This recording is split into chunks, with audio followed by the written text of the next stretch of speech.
আজকে দেখুন কাঁচা আম নিয়ে নিয়েছি, কাঁচা আম দিয়ে আজকে আমি আচার করবো, টক আচার করবো। আমগুলো আমি সব গ্রেট করে নিয়েছি, দেখুন বাটি নিয়ে নিয়েছি, ছাড়নি নিয়ে নিয়েছি। আমটাকে আমি একটু ছেঁকে নেব।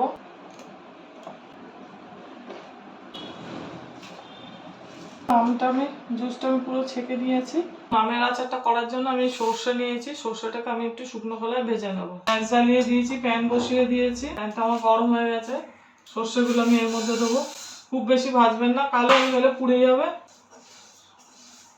সর্ষেগুলো আমার ভাজা হয়ে গেছে, এবার এগুলো আমি নামিয়ে নেবো।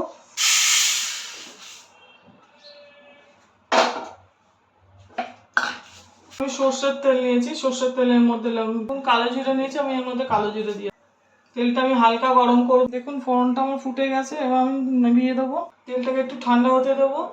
দেখুন সর্ষেটা আমি গুঁড়ো করে নিয়েছি, ওটাকে আমি এর মধ্যে নিয়ে নেবো বাটির মধ্যে। হলুদ, বিট নুন আর সাদা নুন নিয়ে নিয়েছি, এটা দিয়ে দেবো। দেখুন সর্ষে গুঁড়ো নিয়েছি, সর্ষে গুঁড়োটাও দিয়ে দেবো। সর্ষের তেলটা এবার আমি এর মধ্যে ঢেলে দেবো। নিয়েছি, এর মধ্যে আমি একটু চিনি দিয়ে দেবো।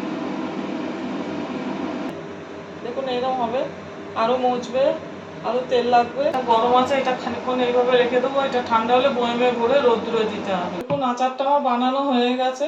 এইভাবে বাড়িতে বানিয়ে করে খাবেন, ভালো লাগবে। যত মজবে তত খেতে ভালো লাগবে। আর রুটির সঙ্গে, ভাতের সঙ্গে খাবেন, ভালো লাগবে।